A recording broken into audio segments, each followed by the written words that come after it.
Assalamualaikum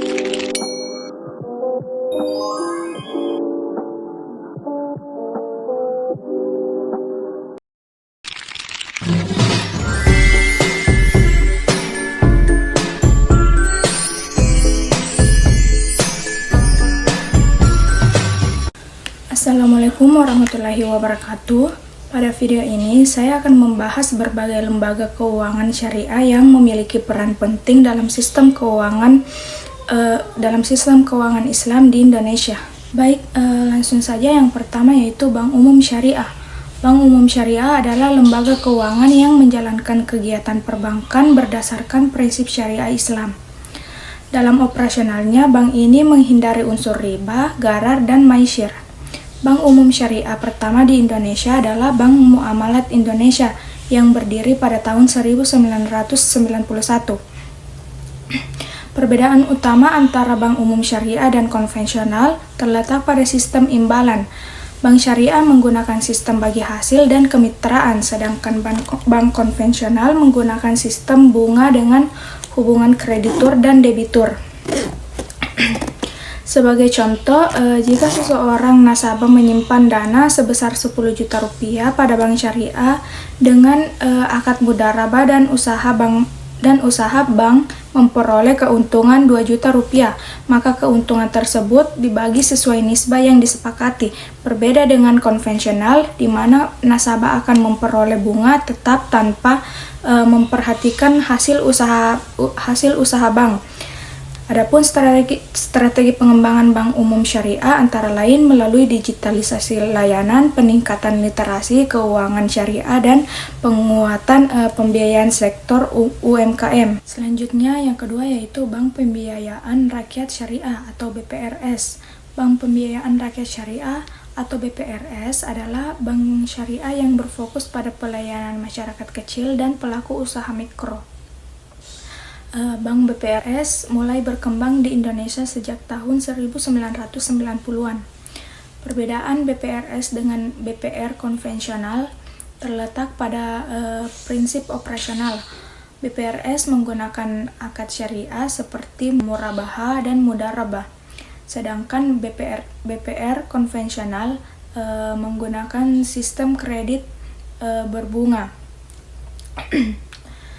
Sebagai contoh, jika nasabah memperoleh pembiayaan usaha dari BPRS dan usahanya menghasilkan keuntungan, maka keuntungan tersebut dibagi sesuai kesepakatan.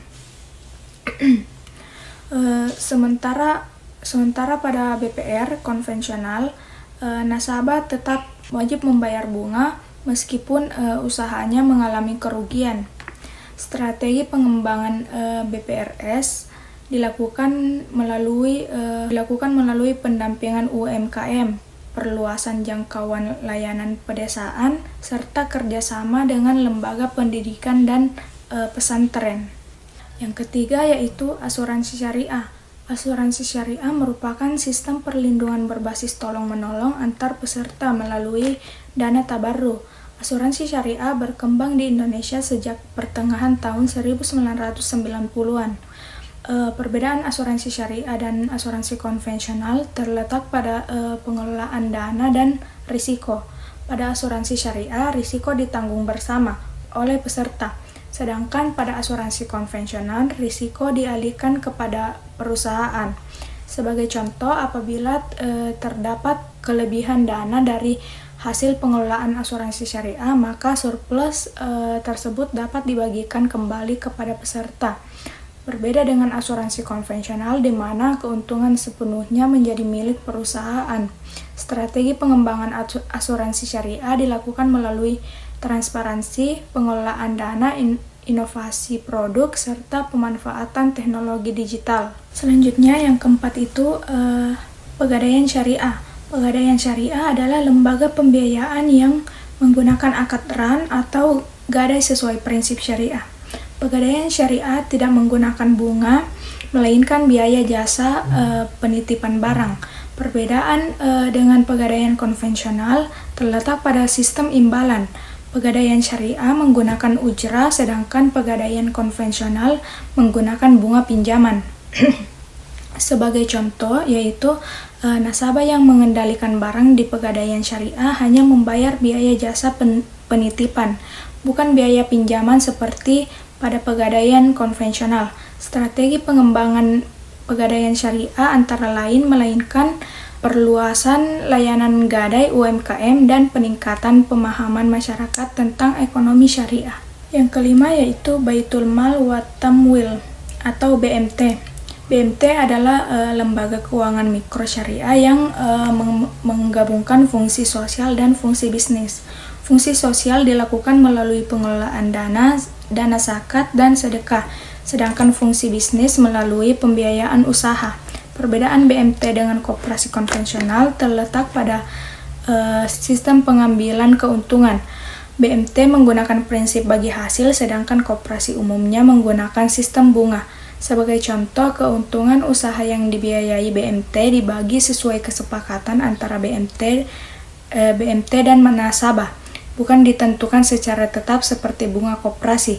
Strategi pengembangan BMT dilakukan dengan memperkuat peran masjid, pembiayaan usaha mikro, dan pengelolaan dana sosial secara produktif. Selanjutnya yang keenam yaitu pasar modal syariah. Pasar modal syariah adalah pasar modal yang memperdagangkan instrumen keuangan sesuai prinsip syariah, seperti saham syariah dan sukuk. Pasar modal syariah mulai berkembang di Indonesia sejak tahun 2000-an. Perbedaannya dengan pasar modal konvensional terletak pada jenis instrumen dan mekanisme transaksi yang harus bebas dari unsur spekulasi dan usaha haram. Sebagai contoh, investor sukuk memperoleh imbal hasil berdasarkan bagi hasil, sedangkan obligasi konvensional memberikan bunga tetap. Strategi pengembangan pasar modal syariah dilakukan melalui edukasi investor, inovasi produk, dan penguatan regulasi. Selanjutnya yang ketujuh yaitu modal ventura syariah. Modal ventura syariah merupakan pembiayaan investasi berbasis kemitraan dengan menggunakan akad musyarakah atau mudharabah. Perbedaannya dengan modal ventura konvensional terletak pada sistem pengambilan keuntungan. Modal ventura syariah menggunakan bagi hasil, sedangkan modal ventura konvensional itu menggunakan bunga atau return tetap. Sebagai contoh, jika usaha memperoleh keuntungan, maka keuntungan tersebut dibagi sesuai kesepakatan antara investor dan pengelola usaha. Strategi pengembangan modal ventura syariah dilakukan dengan mendukung startup halal dan menyediakan pendampingan usaha. Next, yang kedelapan yaitu vintage syariah. Vintage syariah adalah layanan keuangan berbasis teknologi digital yang dijalankan sesuai prinsip syariah. Vintage syariah berkembang pesat di Indonesia sejak tahun 2017. Perbedaan dengan vintage konvensional terletak pada sistem imbalan dan akad yang digunakan. Vintage syariah tidak mengenakan bunga, melainkan margin atau bagi hasil. Sebagai contoh, pembiayaan melalui vintage syariah menggunakan akad jual beli atau kerjasama usaha, bukan bunga berbunga seperti vintage konvensional. Strategi pengembangan vintage syariah dilakukan melalui inovasi teknologi, perlindungan konsumen, dan perluasan pembiayaan UMKM. Yang terakhir yaitu leasing syariah. Leasing syariah adalah pembiayaan